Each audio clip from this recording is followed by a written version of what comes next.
Hello everyone and welcome back to Religion and Crime Collide. I am your host Lacey Bean and today I have a wild and heartbreaking survivor case for you.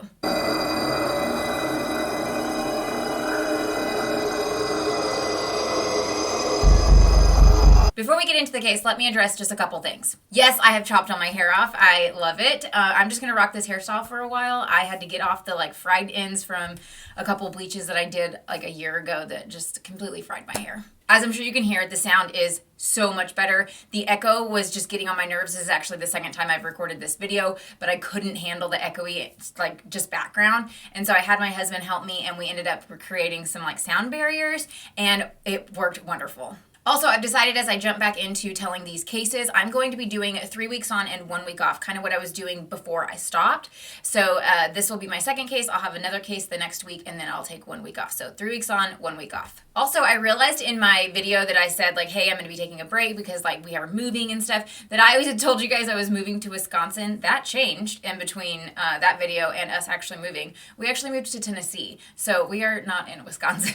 And like I've said before, if you follow me on TikTok, then you know all of this. If not, though, I'm just telling those who only follow me on here for these cases. This case is very heavy, so I'm going to give you some major trigger warnings before we get started. This case includes physical abuse, emotional abuse, pedophilia, sexual abuse, and even medical experiments. So if any of that is too much for you guys, please click out of this video and I will see you in another one. Today's case is the absolutely heartbreaking and tragic story of the boy who lived in a cellar. The beginning of today's case takes place in a damp, dark cellar in a home in England. In this cellar lived a boy, young, cold, and isolated from society. Only friends that this child knew were those of the spiders that crawled around in this cellar with him. The spiders were actually his friends. He loved these spiders so much, he even gave them names, and his best friend was one that he affectionately called Peter. This spider was one he would let crawl all over him. He would talk and open up to Peter because he had nobody else to talk to. The only physical people he saw were his mom and his dad. And his mom only came down to the cellar a handful of times and she was very quiet. He mostly saw his dad when he would bring him food, bring him homework, or anything of the sort. Now, living in this cellar, the boy did get some food. He got breakfast and I think he got dinner. I don't know that he got lunch.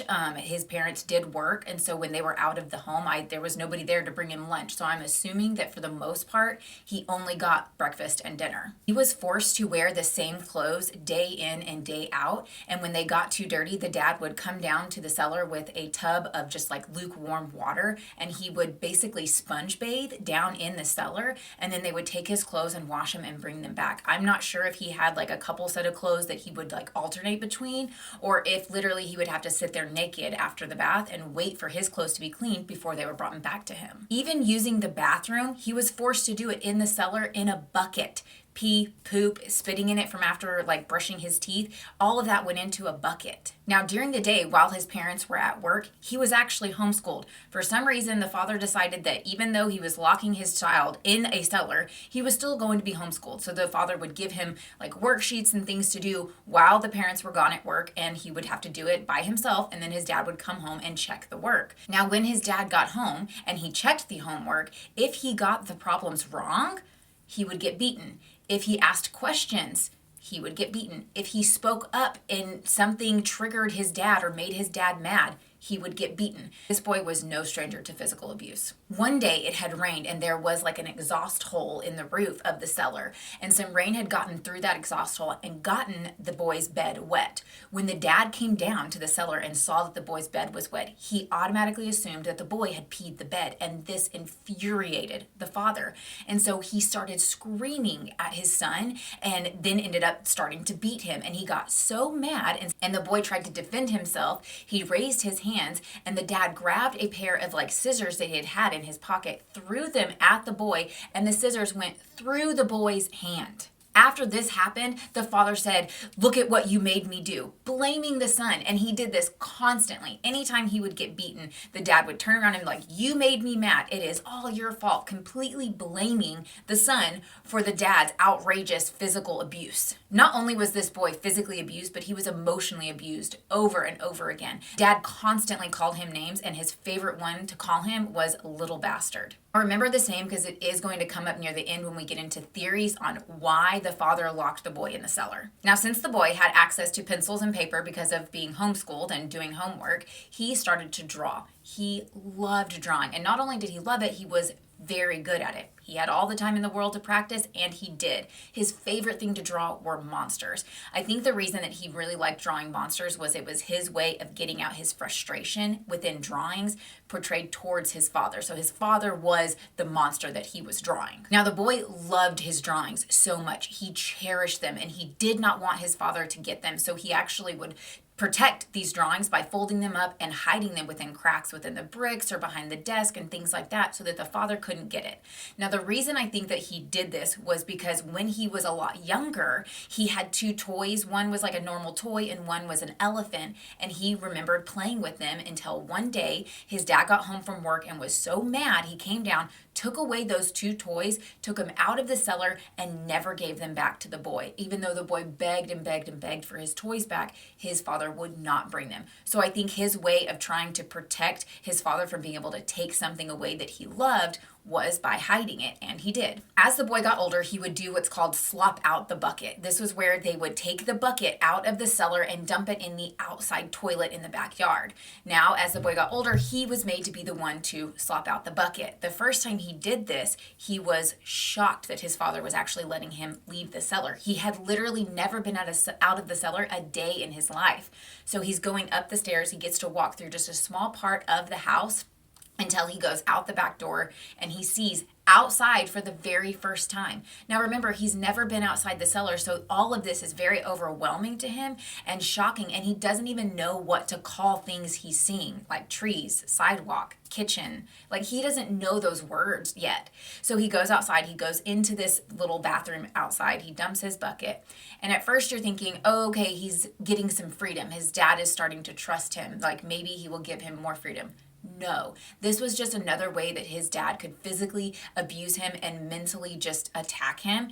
He would actually lock him in that bathroom outside for days on end, for hours on end, just lock him in there. It was just another place for him to lock his son and take out his anger and frustration and his evilness. The boy struggled with why his father treated him like this. He could not understand what he had done to deserve this. Why was he such a bad kid? And why was his father treating him like this? He struggled with this his entire childhood.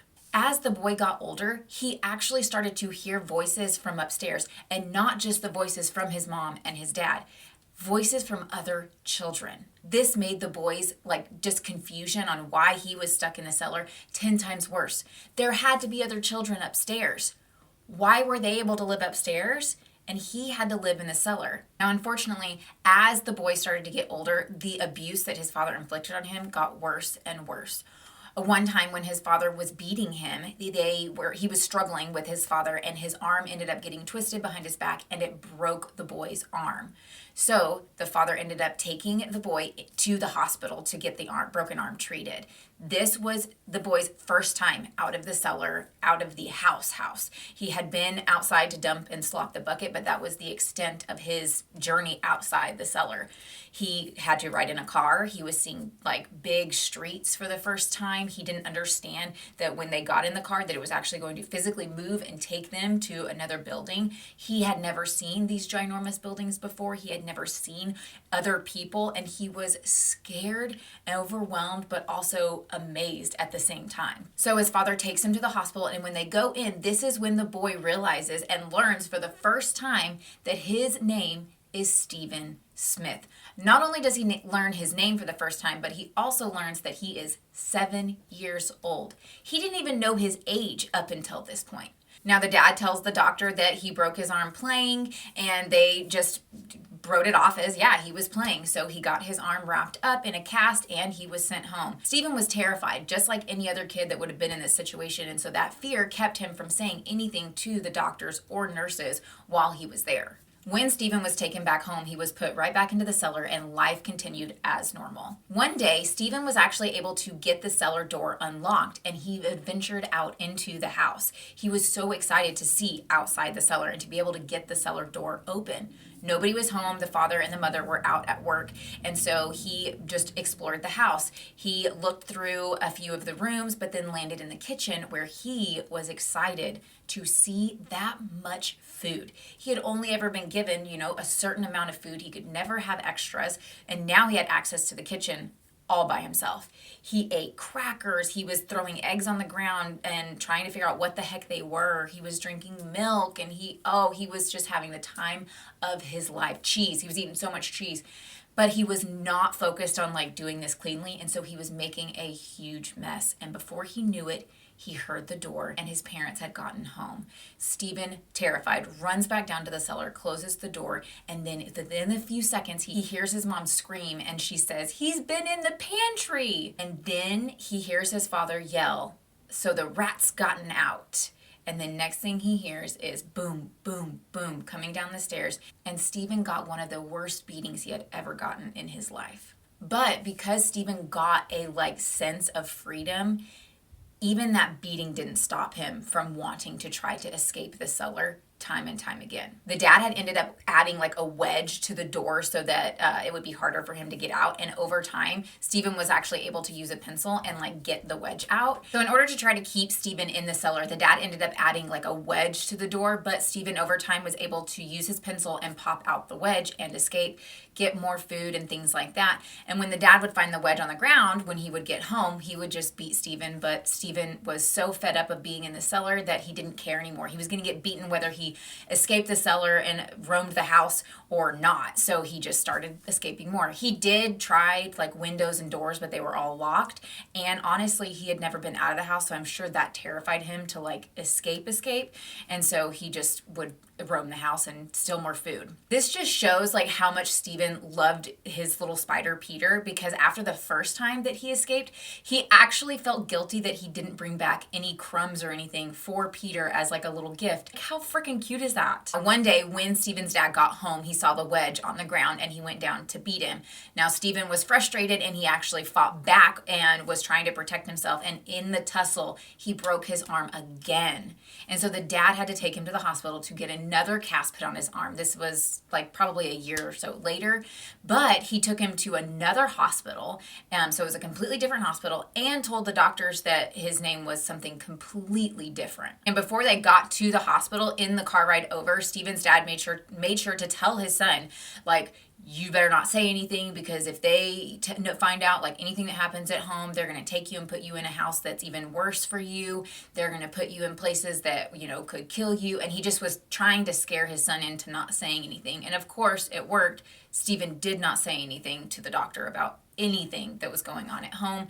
Again, they just blamed it on rough play, and he got another cast put on and sent home. And when he gets home, he gets put back in the cellar, and life continues as normal. When they got home from that hospital trip, as Stephen was being put back in the cellar, the dad sees something out of the corner of his eye and realizes it's a piece of paper. So he goes over to pull the piece of paper, and it was behind the desk or in a brick. He pulls it out and he finds Stephen's drawings.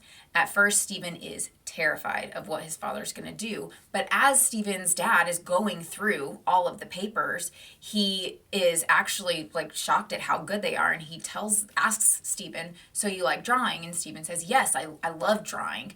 And he even compliments Stephen and says, "Well, you're pretty good at it." And that was the first time he had ever complimented Stephen. And at that moment, Stephen is oh my gosh, he's actually proud of me. I actually did something right. And he got flooded with these feelings of excitement and happiness. But that lasted just a few seconds until his father took all of his drawings and ripped them to shreds in his face. Stephen was so angry and so frustrated and just couldn't understand why his father was doing this. Again, confused. Why are you doing this to me? What did I do wrong? And why am I such a horrible person that I deserve this? Stephen's confusion gets even worse when one day he goes to slop out his buckets, and remember all of those little children's voices that he was hearing upstairs from the cellar? He goes out to slop out his bucket, and when he gets outside, he sees 3 children, a little boy, a little girl, and a baby. And he's like, who are these kids and where did they come from? Steven's dad gets mad and yells at his mom, and the mom grabs the kids and runs inside. Steven slops out his bucket and then is taken back down to the cellar. When he's in the cellar, he hears his dad upstairs yelling at his mom, I told you to stay inside with the kids. And she's like, I was just trying to get some sunshine. I thought it would be good for the kids. I'm sorry, I didn't mean anything by it. And then he hears these banging sounds, and then it got quiet. We can assume from here that most likely the mom was a victim of domestic violence. Steven never outright sees anything happen, but he hears things that make him assume that his mom was probably getting beaten by his dad as well. Shortly after this encounter and seeing the kids outside, Steven ends up hearing a knock at the cellar door. And so he goes up to it, and he's scared at first because nobody ever knocks on the cellar door. The dad just comes down when he wants to, the mom just comes down when they want to, and that's it. Nobody ever knocks on it. So he's afraid to answer, but the knocking continues, and so he answers and says, who is this? And the person on the other side of the door says, I'm Andrew, who are you? And Steven replies that his name is Steven. Now, through talking back and forth through the cellar door, he ends up finding out that Andrew is his brother, and Andrew is 6 years old. He also has a sister named Jane, who is 4 years old, and then he also has another little brother, Billy, who is under 1 year old. He's still a baby. Now, Andrew asks Steven, how old are you? And Steven replies with, I'm 7, because that was the only age that he had ever heard he was. He didn't understand how time passed and how with each year you got 1 more year older. And Andrew replies with, there's no way that you're 7 because you're much older than I am and I'm 6. So you have to be at least 9 or 10. So that's when Steven realizes, oh, okay, so I have aged, I have gotten older. So, but he still didn't know specifically how old he was at this time. Now, Andrew asks Steven, why do you live down in the cellar? And Steven told him, I don't know. And Andrew's reply was, you must be really bad. If you're having to live in the cellar, you must be really bad. And remember, this is a 6-year-old. So his concept is if you are being locked in a cellar, you must be a horrible person. When in reality, Steven didn't do anything. He had been forced to live in this cellar his entire life. After that encounter and realizing that he had siblings that got to live upstairs, it just made Steven even more mad. And after this, he was escaping more from the cellar and going out into the house. He was just whatever, if you're gonna treat me like this and treat me like the bad kid, then fuck it, I'm gonna be the bad kid. But it's his dad didn't care that he was escaping the cellar, and he never changed the wedge from it. He would put a padlock on the pantry so that when Steven did escape, he couldn't get into the food, but he never padlocked the cellar door closed. Why? It was he knew that Steven was still going to escape, and he wanted him to escape because then it gave him a better excuse to beat him. She was going to beat him anyways. I don't know. It's weird. Now, Steven one day is just fed up. I want to know why I'm in this cellar. I want to know why I can't live upstairs with all of the other siblings. This is some bullshit. So when his mom came down, which his mom rarely came down, she was very quiet when she would bring food. She never interacted with Steven really. He had probably heard maybe 5 words from her his entire life. And he decides he is going to just ask her why he's in this mess. Why does he have to live in the cellar? So she comes down with his food, and he just bombards her with questions. Why do I live in the cellar? What did I do wrong? Can I please go live upstairs? I'm so sorry for whatever I did. I know that I can be a bad boy sometimes. I know that I can escape, but I just wanted some more food, and I don't feel like I should be in the cellar for that. Can I please go upstairs? And he's just question after question after question, apologizing and just begging his mom, please let me come live upstairs. The mom is quiet, distraught, and terrified. You can tell she's scared, and she just starts crying, and she ends up leaving the cellar and doesn't say anything to Steven. After that, Steven's like, my dad's gonna get home and I'm gonna get beaten because she's gonna tell him that I asked her all these questions. And his dad gets home, checks his homework, and he actually didn't get beaten that night. And he's like, she must have not said anything to my father. And then Steven never saw his mom again after that. That was literally the last time he saw his mom. We don't know if she ran away, she escaped, nothing. We know absolutely nothing, just that she was not a part of their life anymore and she wasn't in the house. It's weird. We know that she's not dead. We find out later that she's not dead, but she never reports what's going on in that house to any of the authorities that we know of. Literally nobody. Just escaped and saved herself, and we're like, fuck all the kids. At least that's my assumption. Now, there are normal things that happen to every kid that we know is normal. Like losing your teeth. Everybody has a set of baby teeth. Everybody loses those baby teeth. But when you live in a cellar and you're not around other children, you don't realize that that is normal, that that happens to everybody. So when Stephen started to lose his teeth at a younger age, he was terrified that he was going to get in trouble, and so he would actually hide his baby teeth within cracks and stuff, just like he would do the pictures that he would draw. He didn't want to give his dad one more excuse to beat him, so he hid them until one day his dad realized that he was missing some teeth, and he was like, oh yeah, like that happens, you probably need to understand why your body's doing that. So his dad went upstairs and ripped out some papers from a thesaurus about like the human body and anatomy, and brought him down to Stephen so he could read them and learn about like what the heck was going on in his body and why his body was doing this. After this, for some reason, I don't know why, but his dad brought him down reading material after reading material after reading material, different sections of thesauruses, atlases. He learned about the world. He learned about different countries. He learned about mechanics and cars and the body and everything. And he's living in a cellar. He has nothing else to do besides whatever worksheets or homework his dad gives him and reading. And so Stephen just consumed anything and everything that his dad took down to him. And this actually benefited Stephen in the long run because he got very smart. Like, how could you not after consuming that much material? Now, time passes and Stephen is around 13 years old. And just like I said earlier, as he gets older, the abuse that is inflicted on Stephen is drastically increasing. One day, Stephen's dad unlocks the cellar door. That's it. He just unlocks it, opens it, and walks away. Stephen is confused. Like, why is he doing this? He's like, am I being baited? Am I going to step out of the cellar and he's going to beat me? I don't know what to do. But he's also curious, so he ends up leaving the cellar. He walks through the house. He sees nobody, and then he walks outside. The moment he walks outside, his dad attacks him with a shovel.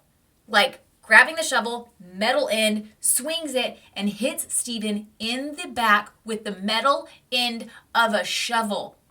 This knocks Stephen down, and he ends up passing out.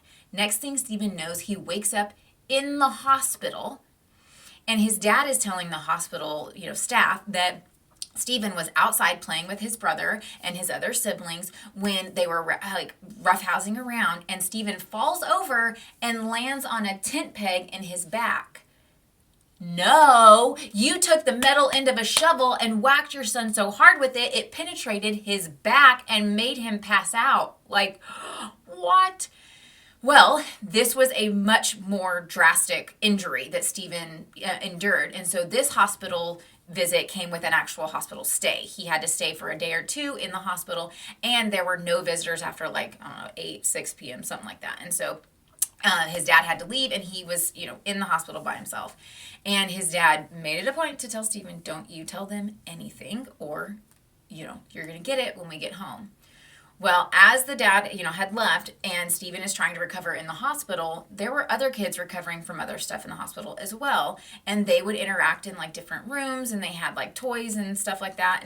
But Stephen kept to himself. He didn't want to interact with other kids. He didn't know how to interact with other kids. He'd never been around other kids. And the staff noticed that, Stephen's hair was very long. He hadn't really had it cut very much.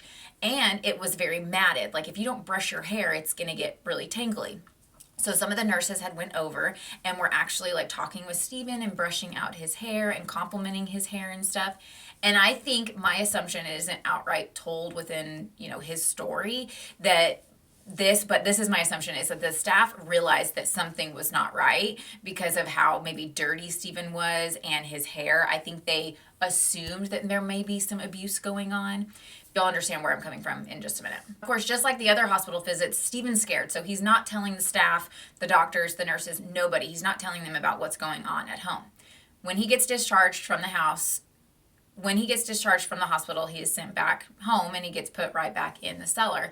But after being in the cellar for a handful of days, his dad comes down and says, you have another doctor's visit, let's go. Stephen's confused because even when he got those casts on his arm because he had broken his arm, his dad never took him back to the hospital. His dad just cut the casts off himself. So why is he being taken back to the hospital? What's going on? We actually find out that Steven's dad was required to take Steven to a doctor's appointment at Darby Royal Infirmary. And this is where they had to sit down and talk with like psychologists and stuff. So this is why I'm assuming that the staff at the hospital were like, something's not right. And so they called in and were like, you need to bring him in. We need to have a little talk. We need to figure out if there's stuff going on. So at this appointment, he's talking with one doctor, and it's Steven and his dad talking.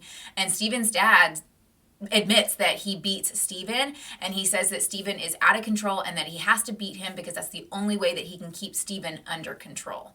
After this, they take Steven and they have him talk to like one of the head doctors. Steven's dad tries to like throw a fit and like, no, he can't go without me, but they force him like, no, we're going to interview him separately. So they take Steven back and he's interviewed by one of the bigger like head doctors. The doctor's trying to get some information out of Steven, but at first Steven is very reserved. He does not want to share. He's scared.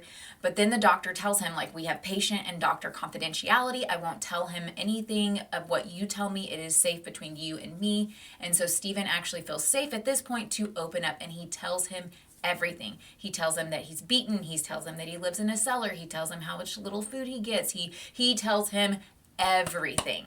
But after this appointment, Steven is actually sent home. And he's kind of scared, like, you're sending me back home with this guy after everything I just told you? Like, what the heck?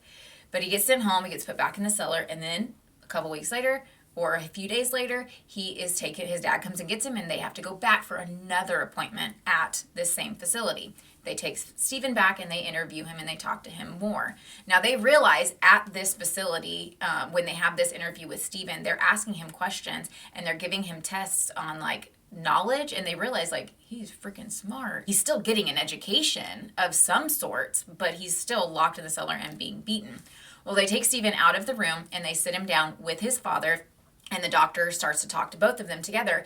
And the doctor says to Steven's dad, I need you to stop beating your son. And Steven freaks out. Like, I thought you said this is patient and doctor confidentiality. Why are you telling him? And he is just internally freaking the fuck out. And Steven's dad's like, what did he tell you? And the doctor responds with, he didn't tell me anything. I can tell just by the way the boy acts, he is terrified of you. You need to stop beating him. This pisses Steven's dad off so much. He stands up and he's like, we're leaving. He tells the doctors to fuck off. He gets Steven and he leaves. When Steven gets back home, nothing changes yet again, and he is put back in the cellar and life resumes as normal. Steven is in that cellar for days and he's like, nothing's changing. I told somebody what was going on here, and yet I'm still stuck. Nobody's coming to save me. Like, this is bullshit. But then that all changes one day when Steven is sitting in the cellar and he hears these loud noises coming from upstairs, and then he hears his father yelling, you can't do this. You can't come in my house. Get out of my house. And then all of a sudden the cellar door opens and two people come downstairs, and it is a social worker and a police officer. And the social worker tells Steven, we've come to save you. Come on, we're leaving. Steven is freaking out. He is excited. Like, I am being saved. I finally get to get out of this cellar. This is amazing. I am so excited. And he leaves the cellar and he gets into a car with the social worker and they start to drive off. But as they're driving off, Steven's panic and fear starts setting in because he only knew the cellar. He only knew the confinements of those four walls, and now he was out in the real world and he had no idea where he was going. He had no idea who this lady was, and he started to freak out and then for a moment wanted to go back and be put in the cellar. Now, the social worker can tell that Steven is freaking out, and she tries to reassure him. She tries to calm him down, like, we're taking you to a safer place. You're protected now. You're out of the cellar. It is okay. And Steven starts to calm down a little bit, and then Steven is taken to a place called Ashley House. Now, Ashley House was a place for like troubled boys, troubled youth, and all of the other kids were also taken out of that home, but they were able to go into foster care and they got put with other families. But Steven wasn't allowed. He was put into Ashley House and he was told that he was actually considered feral, and so they wouldn't allow him to be put into the foster care system because he had no idea how to interact and like become a part of a family because he had never been an adequate like part of a family. And so they were like, no, you have to go to Ashley House. You can't go into foster care. They didn't even give him the chance. Not even the fucking chance to like acclimate to a normal family. They were just like, basically like, I give up on you. Like, you're a hopeless case. Like, we have no hope that you'll be able to be salvaged. So we're just putting you in a house with other boys. Like, what? Fucking kidding me? Now, it took Stephen a while to acclimate to life outside the cellar. He was able to experience some amazing things like having his first bath ever, his first proper bath, having pajamas for the very first time, being able to have different sets of clothing, seeing himself in a mirror. Stephen had never seen himself in a mirror until he got to Ashley House. But he was terrified and overwhelmed by the vastness of all of like the big buildings and big rooms, and it was so bright. The cellar was so dark. There were many times he just wished he could go back to the cellar because that was his safe space. He just wanted to go back. So it took him a while to acclimate to the world outside of the cellar. Now, also at Ashley House, they wanted to see like what Stephen knew, like what was his intellect, like what did he score? Where did he range? So they started giving Stephen a bunch of different tests. And these tests were revealing, like, Stephen's very smart. So they ended up giving him one test that was connected to Mensa, which is like a high IQ organization for adults. And the average adult will score anywhere from like 40 points to 140. Stephen scored 150. The doctors would say that he was exceptionally brilliant and hyper creative. During his time at Ashley House, doctors were fascinated by him. Like, this boy had grown up in a cellar, but yet he was like very, very, very, very, very, very fucking smart. They were constantly asking Stephen to draw and looking at his drawings and just asking him questions and giving him tests. Like, he became their fascination. And remember, they knew this about Stephen, that he was at least like pretty smart when he was being interviewed out at like the institute, like Darby Institute or whatever. So there is part of me that has questioned, was he not given the chance to be put into foster care because they wanted to study him? I don't know, but I have questioned that. I don't know. And after I get into the next part of this story, you're going to be like, oh, okay, now I really get why you had those questions. Because after Stephen was at Ashley House for only a couple weeks, he was taken out and he was actually transferred to a place called Aston Hall. When Stephen got to Aston Hall, he immediately didn't like it. Aston Hall was like a mental hospital, and so there were doors that were locked. There were a bunch of people. It was very overwhelming, and he didn't like it from day one. The staff was not nice. The first day that he got there, staff took him up to his like ward that he was going to be sleeping in. There was just a bunch of beds in there, and the windows were open just slightly, and he heard this screaming and loud noises, and he's like, what the heck is going on outside? So he goes over to the window and he looks outside, and there's like a fenced area where there's a bunch of people outside, and it is wild. In this area, people are naked. People are pleasuring themselves out in the open. People are in straitjackets. People are banging their head against the fence. People are screaming. People are cussing. I mean, it is chaos. And remember, Stephen has never seen anything like this before. Most of us have never seen anything like this before. And he is like, what the hell is going on? And as he is looking out the window, the staff member comes up behind Stephen, pushes himself up against Stephen, and whispers in his ear, be a good little boy or you'll get put with the crazies and they'll eat you up. What? That's like, I mean, red flag number one. Like, where am I now? This is terrifying. Now, Stephen really struggled to understand, like, what kind of hospital this was because nobody was walking around with broken bones. Nobody's sick. Like, what the heck is going on? But it didn't take him long to realize that this was a mental hospital for, quote-unquote, mental defectives. Now, the staff at Aston Hall were not very nice. They were cruel. Like, you can tell the one staff member, like, what he said to Stephen when he first got here. Like, they were all similar to that. They were not the kindest of people. There was one staff member that was actually very nice to Stephen and actually took a liking to Stephen and got to know him and talk to him. He would even bring Stephen books from home so Stephen could read them. And that's where Stephen started learning about the occult. And he started growing a fascination for the occult and things like that. And he actually started drawing the devil. And he realized that's what he had been drawing this entire time growing up, and that his father was the devil. Like, he portrayed his father as the devil, and he was making those connections. This is also the same staff member who introduced Stephen to music. Stephen had never heard music before. So he brings in a record player, shows Stephen like rock and roll music, and Stephen loves it. He's like, where has this been my whole life? I absolutely love this. So not only does he bring the record player in, but he gives Stephen the record player with some records, and Stephen loved it. He cherished that record player. He carried it with him everywhere he went. Nobody was stealing it. Nobody was taking it. Locked down. That was his pride and joy. Now, he did attend school while he was at this hospital, but it was like on the grounds of the hospital, so he didn't leave the grounds.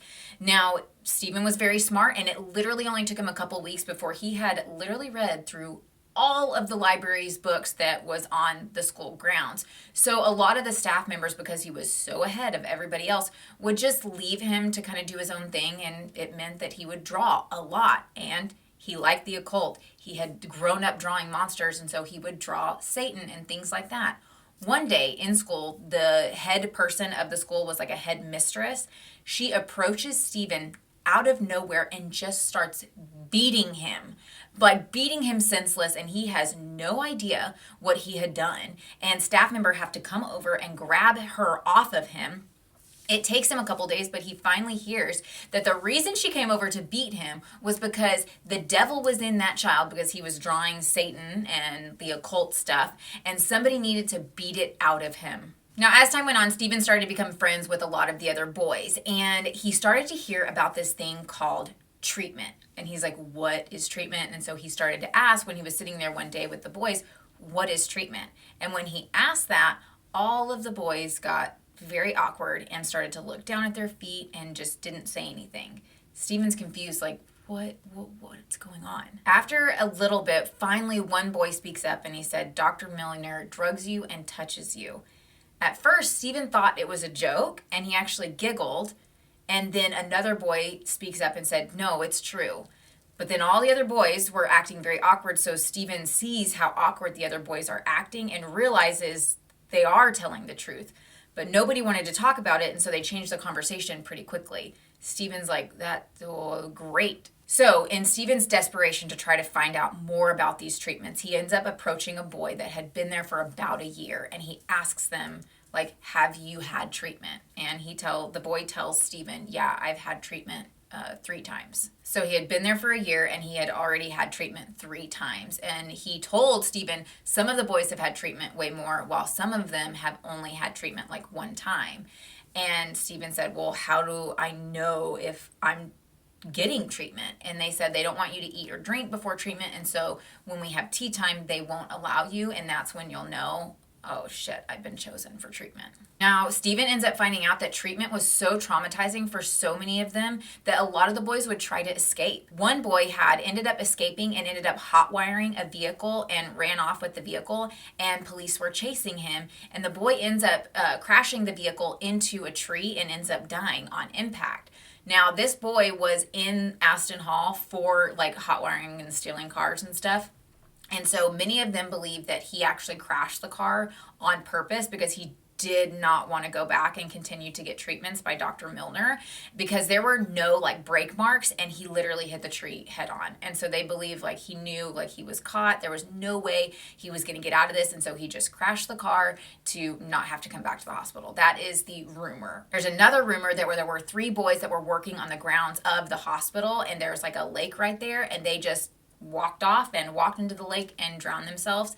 This has never been confirmed. This was just a rumor that was spread that Stephen heard at this time. Now, let's talk about Dr. Milner and who he is. So Dr. Milner is the head doctor at Aston Hall. And before he worked at Aston Hall, he was actually one of the doctors at the infamous Broadmoor Psychiatric Hospital.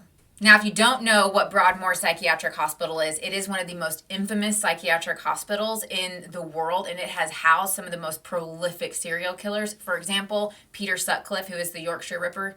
Yeah, he went there. And there's a handful of others. You can just look up Broadmoor Psychiatric Hospital. So yeah, Dr. Milner was a doctor at Broadmoor, and then he became head doctor at Aston Hall. Now, Stephen was at Aston Hall for only about 3 weeks until one day, tea time came and a nurse told him, you can't have any. You've been chosen for treatment. And the nurse actually grinned at Stephen. You sick fuck. Stephen rightfully so, is terrified, and he ends up confiding in a friend and tells them, I've been chosen for treatment. The friend looks at Stephen and with like a stoic kind of face says, it's going to fuck you up, man. Now, before treatment, Stephen is given 2 white pills. An hour prior to treatment, he is also bathed, weighed, and then stripped down to where he is naked. He is taken into a treatment room where there is a mattress laying on the ground and it is covered in thick plastic. He is made to lay on the mattress and then a white, like hospital sheet is put over him. It is kind of a darker, dimmer room, and he's laying there waiting for Dr. Milner. After a few minutes, Dr. Milner comes in and he is strolling with him like a kind of metal cart on wheels with a bunch of medical equipment on it. Now, as Stephen laid terrified on this mattress, the Dr. Milner ends up getting a syringe and fills it with a medicine and gives Stephen a shot. Now, I find out later that within this syringe was sodium pentanol, is the truth serum. So he's given a shot of truth serum, and then he puts a wire mask on Stephen's face with like a little like fabric thing in it, and then on the fabric has been dripped ether, and Stephen is forced to breathe in ether. Now it's a kind of a lot of ether that he's being, forced to inhale, and when you inhale ether at like high doses, it can cause dizziness, it can cause lethargia, it can cause you to like pass out. And as he is giving Stephen all of this stuff, he asks him questions, and they are very invasive and very weird questions. And he asks Stephen, did your father ever sexually abuse you? And Stephen responds with, no, he just locked me in a cellar. He never sexually abused me. And then Stephen ends up passing out. Now, when Stephen comes to, he realizes that his arms and his feet had been tied.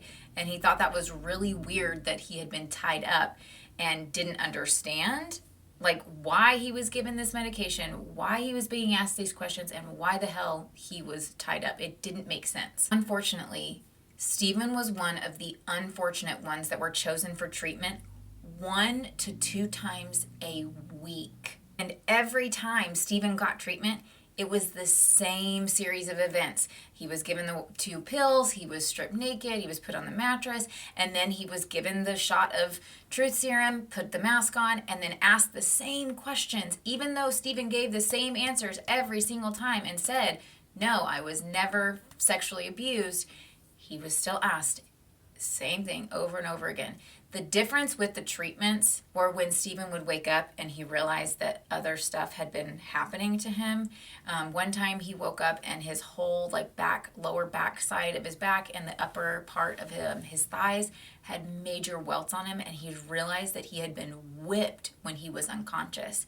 And then another time he woke up and his anus hurt and he realized that he had been raped. This was supposed to be a place that Stephen was protected. He was taken out of the cellar and put within custody of the government to be protected. And yet he is now in this hospital experiencing some of the most traumatic things anybody could ever experience. While Stephen was at this hospital, social workers from the government would come and check on him and ask him questions and stuff. And I'm pretty sure with these social workers, he ended up never saying anything because he couldn't prove anything, I think. I'm not sure. But one day a social worker did come and actually told Stephen that his mom had died. And Stephen had no reaction, like literally no reaction. He wasn't happy, he wasn't sad, he wasn't mad. He just was like, okay. He said it felt like basically if you found out some stranger down the street died. He's like, I probably saw her a handful of times in my life. I never emotionally connected with her. There was nothing of a relationship there, so he had no reaction. She may have had the title of mother, but she was no mother of Stephen. Now, Stephen was at Aston Hall for 16 months, and he endured this horrific treatment by Dr. Milner for 16 months, and he said he got it anywhere from 1 to 2 times a week. The other boy that he had talked to about treatments in the beginning had been at Aston Hall for a year and had only received 3 treatments. Why Stephen was one of the unfortunate ones that was chosen for this regular of treatment, I don't know. After 16 months at Aston Hall, Stephen was removed from Aston Hall and taken to St. William's Catholic School for Boys. Again, he was told, this is going to be a place where you're protected. This is going to be a safe place. This is better. This is wonderful. Yet it was just another nightmare that Stephen was about to walk into. Now, me calling it a Catholic school, you probably have some ideas about what we're going to get into, and you are right. To all of them, I'm sure. Now, at this boarding school for boys was a headmaster called Brother James. Now, Stephen was actually kind of excited about being transferred to the Catholic school for boys. He thought, like, this can't be worse than getting treatments by Dr. Milner. Like, come on, this is going to be great. Now, it really hit Stephen about 2 days after arriving when he realized that Brother James was no man of God. While Stephen was sitting with a few of the other boys, he started to hear stories of other boys that had tried to escape. He was baffled. Why would you want to escape this? Like, yeah, it's not the best. Like, you're in a boarding school for boys, but like, it's nothing like Aston Hall. You're not getting treatments by Dr. Milner. Why would these boys be wanting to escape? It didn't make sense to him. He heard the story of two boys, a 10-year-old and a 12-year-old, that were in a garage area that had like a lot of sand and stuff in it. And these two boys were trying to hide. And so they were digging a really big hole to try to hide in. When the hole caved in, like the sand caved in, and it ended up burying the two boys alive, and they died. Then he heard about another boy. His name was George, and he actually hung himself in the courtyard. And Stephen started asking questions. Why would these boys do this? Like, I don't understand why they try to escape or whether kill themselves. Like, why were those two boys digging a hole? Like, what were they trying to hide from? And a boy speaks up, and he said they were trying to hide from Brother James. He's like, what do you mean, Brother James? Why would you hide from Brother James? And he said, because of what he does to you. And he realizes that all the other boys are looking awkward and sheepishly and looking down. He realized what Brother James was doing to these boys. Stephen had thought that this was a place he was finally going to be free. He was finally going to feel safe and protected. In reality, this was another place that Stephen realized he was going to probably endure horrific trauma. Now, since Stephen was very smart, he was given the privilege of going to what they called the secondary school. The Catholic school for boys, actually, they had the Catholic school on site, and so the boys went to school every single day. But the staff of the school, their children went to a secondary school, so it'd be like what we would call here, like a public school. So Stephen was awarded the privilege of going to the public school. And this was kind of like a double-edged sword, because he would get made fun of at the secondary school for being a part of the boarding school. And then when he would come back to the boarding school, the boys at the boarding school were like, oh, you think you're so special because you get to go to the public school. So he kind of got it from both ends. And so it wasn't like the best, but also, he was excited to be able to go to the secondary school. Now, around this time, Stephen is 15 years old, and he gets notified that Brother James would like to see him in his office. He goes into the office, and Brother James actually calls him my special boy. Ew. And he tells Stephen, like, you do know it's a privilege to be able to go to the secondary school, right? And Stephen says no. And Brother James tells him, well, you're the first and only one to ever be able to go to the secondary school. It is a very big privilege. And tells him that is why you are my special boy. While he is telling Stephen this, he gets up and he's walking around Stephen, and he gets to the back of Stephen, and he puts one hand around Stephen and pushes his head up, while he takes his other hand and he goes around Stephen and he shoves his hand in Stephen's pants. And he tells him, don't you ever forget it, that you're my special boy. Stephen is trying to fight back and get away from Brother James, but he can't. And he was the beginning of his sexual assaults. Oh, and I forgot to say, in that moment with Brother James's hand down Stephen's pants, he actually tells Stephen, don't you forget it, I have the power of life and death over you. Can we just take a moment to recognize that this is supposed to be a religious leader that is like the head leader of this school for boys that are disadvantaged, that are having a hard time within their life for some reason, and you are supposed to be a religious leader looking out for them and protecting them, and you're doing this? Now, Stephen talks about the abuse he endured at the Catholic school and compares it to the abuse he endured at Aston Hall. And he says that at Aston Hall, he, at least from Dr. Milner, had the small courtesy of being passed out during the abuse. So he actually didn't have physical memories from the abuse taking place, just the aftermath of like the healing and the pain and whatever that he could like kind of work up in his head of what probably happened. And now he was forced to endure the abuse. Stephen was taken advantage of, molested and raped time and time again by Brother James. And this time he had to feel, see, smell, hear all of the abuse taking place. So just compounding on the trauma he had already endured. This is now the third home in which Stephen has endured horrific trauma that most of us couldn't even begin to imagine. And this is the third home in one boy's life. Like, what the hell? Stephen tried to handle the abuse as best he could, and he would try to disassociate when the abuse was happening and just get lost in his head and go somewhere else to try to just not be present, at least in his mind, during the acts of the abuse. This is very common for people who experience like repeated trauma to just try to disassociate when the trauma is happening so that it is at least mentally an escape for them. Now, for some reason, unfortunately, Stephen was chosen as one of the ones that was regularly getting abused by Brother James. He was getting called to his office at least once a week. And there was even a time when he went up to Brother James's office and there was another man present, and he was violently raped by these two men. Stephen could not handle the abuse anymore, and he decided he was going to tell a social worker, because even at the Catholic school, he was being visited by social workers regularly, being checked on and all of that.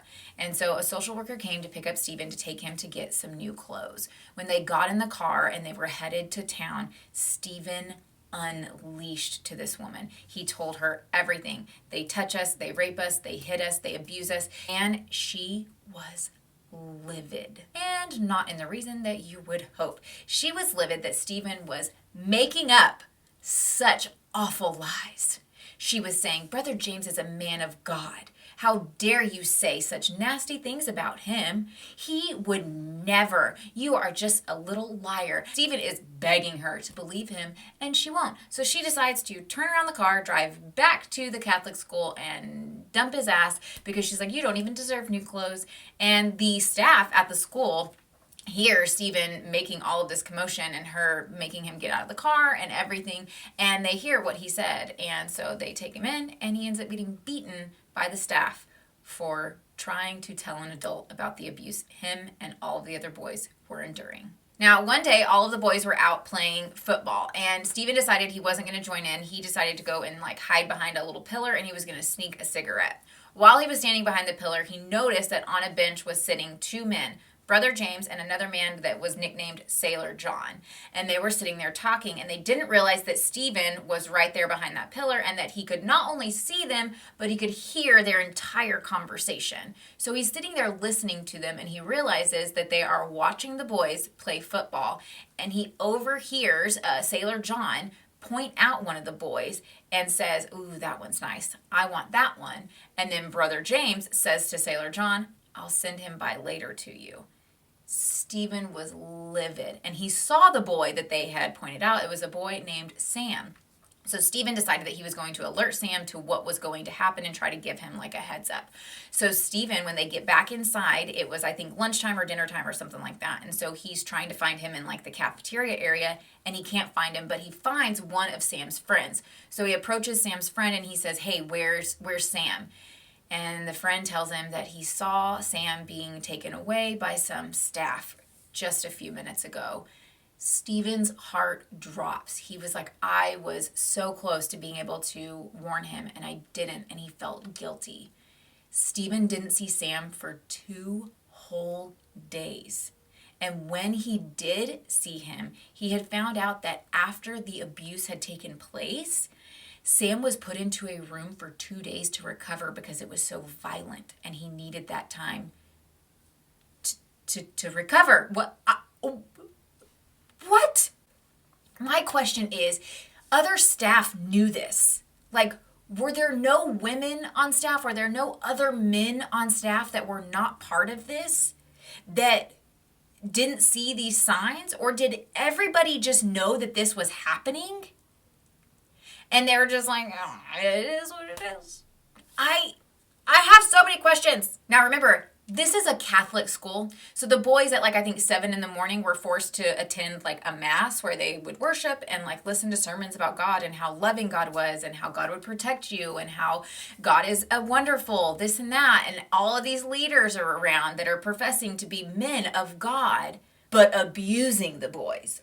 They're sitting there having to listen to all of this while being forced to live in a place where they're being abused over and over and over again. Now, Stephen tried to tell every single social worker that he saw. There was 8 in total that he told about this abuse. Not one of them believed them. Not one. They didn't do anything about it. Now, Stephen went to the secondary school, and even through all of this abuse, Stephen ends up finding a girl that he wants to go on a date with. They end up going, I think, to the movies or something, and after the movies, the girl's father shows up to pick her up. Well, she tries to get her father to take Stephen back to the Catholic school, but the father refuses to give Stephen a ride, and so Stephen is left abandoned and forced to walk back to the Catholic school. So on his way back to the Catholic school, he ends up getting stopped by a cop. A cop stops and is like, hey, do you want to ride home? And he's like, yeah, I'm just trying to walk home. So the cop, gives Stephen a ride. He gets in the car, and as he is driving off, the cop asks him, where am I taking you? And Stephen tells him, St. William's Catholic School for Boys. And he saw the cop actually flinch when Stephen said where he was going. And so Stephen felt comfortable. He thought the cop was nice. And so he just blurted out to the cop, they rape us there. They abuse us. They sexually molest us. They beat us there. While he is saying this, he actually sees the cop start squirming in his seat. And Stephen says, you don't believe us. Nobody believes us. We've told so many people, but nobody believes us. And then the cop speaks up and says, I believe you. We all believe you. We all know what happens at that school, but it's not a police matter, and we can't get involved. How is this not a police matter? Grown men are taking advantage of underage boys. That's a crime. So Stephen is taken back to St. William's by the cop and goes back to being abused again and again and again. Continually being visited by social workers, only to be labeled the bad kid, the troublemaker, the liar, all for trying to get help. All for trying to just bring a shining light down on the abuse that all of these boys are enduring. Now, one day, Stephen was approached by one of the social workers, and he was informed that his father, I think it had cancer or a brain tumor or something like that, and he died. Stephen was pissed. Stephen had a lot of hatred towards his dad. Rightfully so. Because this is now the 3rd place where Stephen is being abused and taken advantage of, and he is so mad about it because he's like, if I would not have been locked in a cellar by my dad, I would not be here today. So he blamed his dad for literally everything that he had gone through. Can't blame him. Would have done the same thing. And the fact that his dad died without it being Stephen's hands that took his life pissed Stephen off because he wanted to get revenge on his dad when he got out and became an adult. And so he was pretty pissed that his dad just killed over and he didn't get to do it. Can you blame him? Violence is never the answer, but I'm just saying, I can understand the desire to want to, get revenge. You get me. Now, this is really going to piss you off. So while Stephen is talking with the social worker, he finds out that his dad remarried. And when he remarried, because he remarried, the state gave him back all 3 of his kids. Andrew, Jane, Billy, they all got to go back and live a happy little life. What? Stephen didn't know this. He wasn't even given the chance to go back and be with his father or given the choice to choose if he would want to go back with his father, which I'm sure he would have chose because every place he was put after being taken out of the cellar was one horrific nightmare after another. So at least there he wasn't being sexually abused. I don't know. I have questions and I have no answers. Now, after the first of the year, I think Stephen's around 18 years old or so. So he was at St. William's for a few years.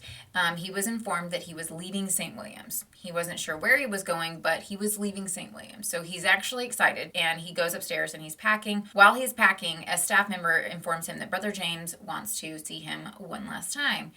Stephen is petrified. Like, great, I get abused one last time. But he had no choice, so he goes up to Brother James's office, and Brother James literally only wanted him to come up to the office so that he could try to scare him into staying silent. He actually says, like, you're not going to say anything about what happens here, are you? Because if you do, they might send you back, or you might get sent somewhere else. Literally trying to scare him the same way his father tried to scare him when they were driving to the hospital the second time he broke his arm. Well, the social worker shows up and picks up Stephen, and he gets in the car, and he's like, okay, where are we going? And she informs him that he has his own apartment, and she's gotten him a job, and it is like a little apartment behind like a pet shop where he gets to live. And Stephen now, for the first time, is out on his own. He's getting to experience real freedom and is like, oh, finally. And the social worker says to him, you're going to like it. It's safe there. Stephen scoffs at this remark, and she says, you know, like, what? What do you mean? And he said, if that, and he's pointing at St. William's, if that is what you call safe, then I don't want to know what you think unsafe is. She responds with, what do you mean? And he said, you know what was happening there. We told you guys what was happening there. We told you about the abuse. We told you they were raping us. We told you they were molesting us. And you did nothing. She literally responds with, there has to be absolute proof. Nobody's going to believe some troubled kids when I tell you my blood was boiling at this moment. It's like, are you kidding me? It's not just one kid saying this. It's literally all of them.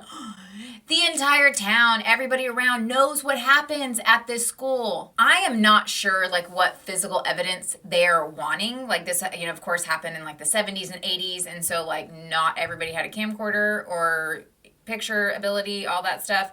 But like, is that what they wanted? Like, a picture or a video of the abuse happening? Now, Stephen had, just like any other time getting into a new environment, Stephen had a hard time adjusting. He got a job, he had a few different jobs, but he struggled making wise decisions because he had never been given the chance to learn and have somebody that would speak into his life and help him grow as a normal human. And so he was making bad decisions. He was drinking a lot. I think he had said he was doing drugs.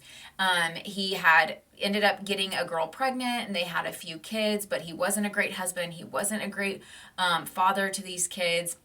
And he ended up getting divorced from that woman, and she took the kids away from him.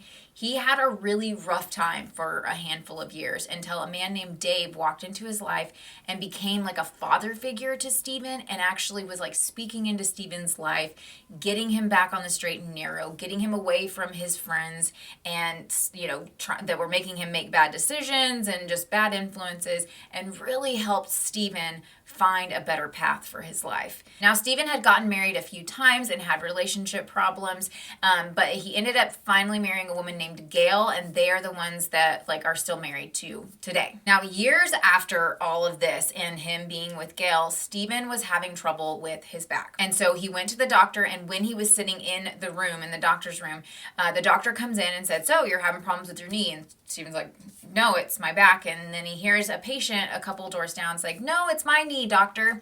And the doctor was like, oh, I flustered, I walked into the wrong room. So he sets Stephen's like medical records down and goes to the other lady's room to, you know, help her. And while the doctor is out, Stephen gets curious, and he's like, I want to look in what's in that folder. So he picks up his medical records and he starts perusing through it. And this is when Stephen realizes that there were clear signs of abuse from the time he was born. Stephen had been hospitalized with TB before he was 1 year old. TB is like tuberculosis. It's a bacterial infection, and it is pretty commonly spread throughout like the homeless population. It grows really well in like dark and damp places. So we can probably assume he got it from living in the cellar, even as a baby under 1 year old. So like, what baby gets TB? Like, that's not very common. So he was hospitalized for that. And then there was also in his record a skull fracture at 19 months old. There were clear signs in his medical record that he was being physically abused at 19 months old, so much so that he got a fucking skull fracture. It had taken Stephen until this moment to realize it wasn't him. He never did anything wrong. A 19-month-old baby can't do anything wrong. A 19-month-old baby doesn't deserve to be beaten and get a skull fracture. It had literally taken him until this point in his adult life to shed the shame and guilt of like, it was me. I'm the problem. No, it was not you. Your father's just a fucking dick. So the running theory of why the parents forced Stephen to live in a cellar is, I think that they were Catholic, and so they were religious, but they got pregnant out of wedlock, but couldn't have an abortion, and so they hid the pregnancy, and then gave birth, and then hid the baby. Like, because that's a better option. Now, that is the theory. That is nothing that is confirmed because both of them are dead and we have no answers. Stephen was desperate to try to figure out, like, why or how his father got away with all of this. And so he actually called and put a request in with the government to get his, like, social work papers and all of that, all his files. And then he was informed that all of his files had been destroyed. And they called him back and were like, we don't know why they were destroyed because that only happens when somebody dies. So we don't know why your files were destroyed, but they were. So again, Stephen is left here without any answers. But one day, while Stephen was kind of scrolling through Facebook, he ended up finding a group that was like for the survivors of the abuse that happened at St. William's Catholic School. Now, all of these boys ended up banding together and they were able to bring charges against not only Brother James, but another man that was called Black Spider.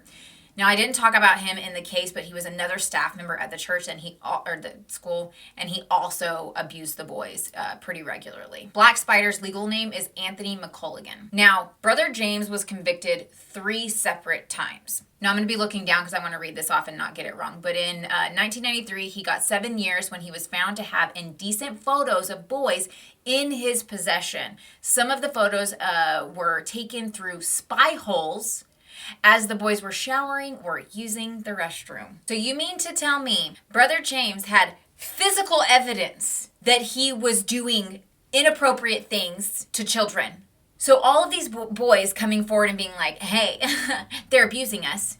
Isn't that enough probable cause to be like, search warrant? I don't know how things are done in the UK because this is in England. So I don't understand how things are done and I could be wrong. But like, I would think that would be enough probable cause to get a search warrant. Or did they not want to do it because it was a Catholic church? And how dare we accuse them of such vile things? Anyways, moving on. In 2004, he was given a 14-year sentence. And then in 2016, he was given 9 years. So in 2016, the judge said that he would have to give a sentencing to Brother James as if he had heard all 3 of the cases at one time. And so he said the max that he could give him was 30 years, but he had to deduct the years that he was given from the other prior to sentencings. I hope that makes sense. Now, during this 2016 trial, they were both convicted of 35 sexual offenses against 11 boys between 1970 and 1991.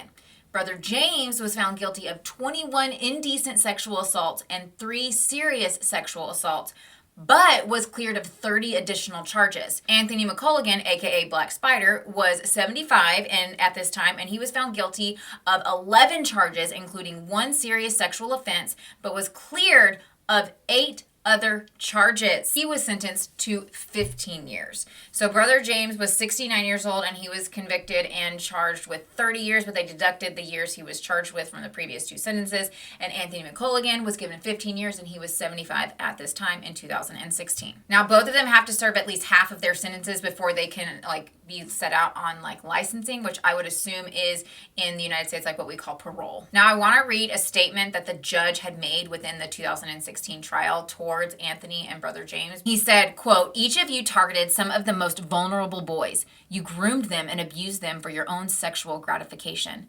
The victims were effectively trapped and there was no escape from you.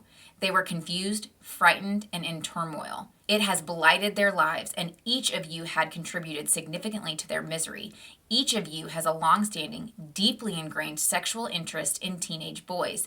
It's an interest, I have no doubt, that continues to persist." The judge even went on and stated that the 11 victims had suffered severe, long-term, continuing psychological harm as a result of what they did. Now, one day while Stephen is watching TV, he ends up seeing an interview of a woman named Barbara O'Hare, and she is telling her story of a book that she had written about her experiences at a place called Aston Hall and how she had been medically treated and experimented on by a doctor named Dr. Milner.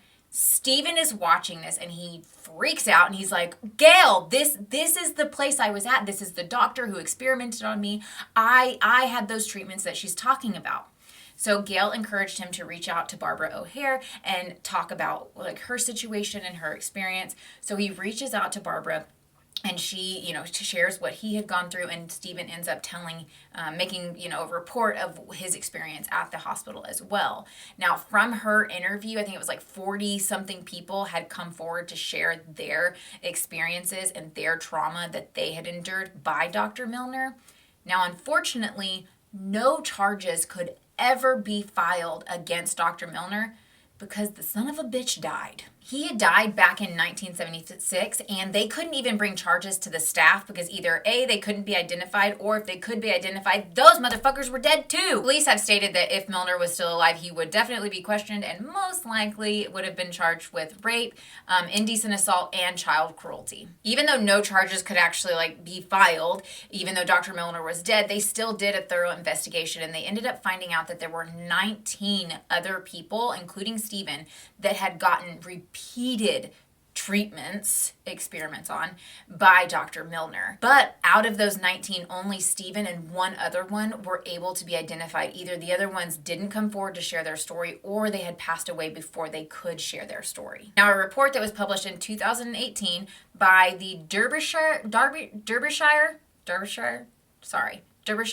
whatever, Safeguarding Children Board, which was a multi-agency body including police, the health department, and social services, had came out and said that the claims that were made against Dr. Milner and Aston Hall were true. They had found evidence and believed that the former patients of Aston Hall and of Dr. Milner were genuine in telling their stories. Now, from what I have been able to find, the government did come through and say that the people who were victims of Dr. Milner would be compensated financially. So in August of 2019, the Department of Health had reached a settlement agreement with all of the victims, and this is the amounts that each victim would be getting based off of the number of treatments that each of them endured. So each person who received any kind of treatment from Dr. Milner, they would get 8,000 euros. If you received 2 to 5 treatments, you would get 2,500 extra euros for each additional treatment that you got. And if you got 6 to 15 treatments, you got an additional 1,500 euros for each additional treatment after 6. Now, nothing can take away the abuse that these children went through by the hands of Dr. Milner, but I am thankful that the government did step in and at least compensate them financially. That's the least. That's the bottom of the barrel kind of thing that they could do in this situation. So, and I think they did end up issuing an apology to all of Dr. Milner's victims. So after all of this, Stephen was talking with Barbara O'Hare. She had wrote a book called The Hospital: How I Survived the Secret Experiments at Aston Hall. And she encouraged Stephen to write his own book, turn your life story into a book. And so he did. He wrote a book called The Boy Who Lived in a Cellar. And it is wonderful. I mean, there is so much that happens in his life that I didn't even touch on in this video because one, I want you to go read the book. He put a lot of time and effort into it. Like he poured his heart and soul into this book, and it is a good read. It is on Audible, so if you like to listen to books, you can listen to it there. It's great. The person who does the audio is wonderful as well. Today, Steven is living on a boat. He has like the freedom to do what he loves. He enjoys painting. He's part of a band. He's trying to recover and just live one day at a time. But that trauma of what he endured will always be with him. I think people have a misconception when it comes to trauma when we try to recover or we go to therapy that like we get to a point where the trauma is just gone and we're recovered. No, the trauma will always be there. Like you can learn ways and techniques to better cope with situations, especially if you're being triggered. Because Stephen has even mentioned in his book, like he'd smell certain things and be triggered and start having flashbacks and things like that. So you can learn coping skills. You can learn techniques to help you calm when a trigger happens and things like that. You can better understand the trauma and X, Y, and Z, but the trauma is always there. Yeah, that is the story of the boy who lived in a cellar by Stephen Smith. That is all I have for you today. Remember that my schedule is 3 on, 1 off, and so you'll have a new video next week, but then the week after that will be my off week. But I'll see you next week. Until then, drink some water, take a nap, don't be a dick, and yeah, I'll see you next week. Bye!